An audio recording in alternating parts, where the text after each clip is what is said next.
Now, more pain for our farmers, it would appear, under what I think is a radical plan from the Victorian State Government. They're wanting to fast-track renewable projects right across the state with an ambition to approve especially wind farms, wind turbines and transmission towers in 4 months to clear a renewable logjam. Now, those processes are now taking more than 12 months. So is this a good thing or a bad thing? Farmers and regional communities are objecting to these projects.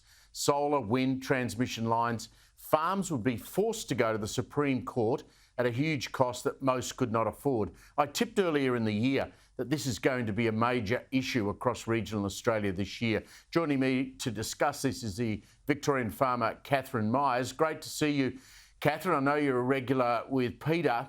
What's your reaction to this idea that you could suddenly have a major project like this approved, rubber stamped, all in 4 months?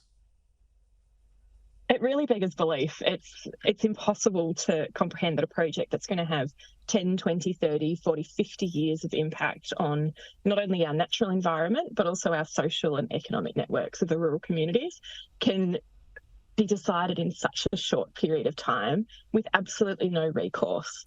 I think it fails to recognise that humans make mistakes, and when those mistakes are made, we've got to be able to rectify them before we have significant problems in our communities. Thing that really worries me is what will a local community, a smaller community, what will their ability be to challenge something they don't want? We all know how expensive lawyers are and legal action. Friends of mine always say, whatever you do, don't ever go to hospital or go to court, and they're right.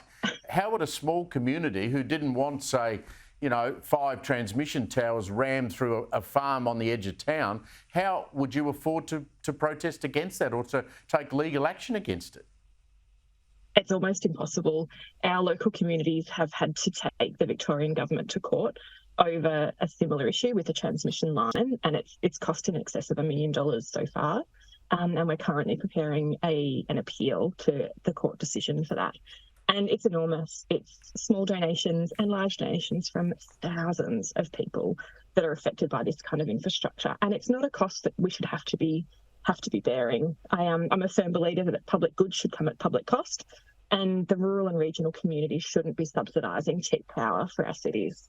And the thing that we see here, of course, is that the people who are advocating for this rush towards net zero, and, we all accept that there's going to have to be some renewable energy in the mix at some point, but they don't see these things. I mean, they're not sticking a wind turbine up on Manly Beach where Zali Steggall's the local member, or even putting, a massive amount of solar panels through a park in suburban Melbourne. You're the people who are going to be the ones that, like it or not, are going to have to bear the cost and the change to your community and your lifestyle to suit the millions in the city.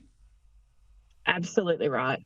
The Victorian Farmers Federation flagged this over 6 years ago, and we spoke to the Victorian government and said, you need to plan for this.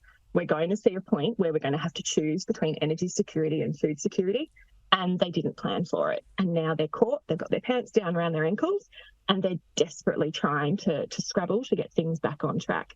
And it's coming at the expense of our rural and regional communities. On transmission, so let's put wind turbines to one side and solar panels. That's probably a different argument. On transmission towers and lines, on your personal rural property, your agricultural business, if you didn't want one of these things and the transmission company was saying that's where we're going to put it, can you fight them? Can you say no? Can you say you can't come on here? Not really. There are certain powers within the legislation that provides AusNet with the capacity to use the law to come onto our farms and both assess its appropriateness for transmission towers, but also then to construct them if they need to happen.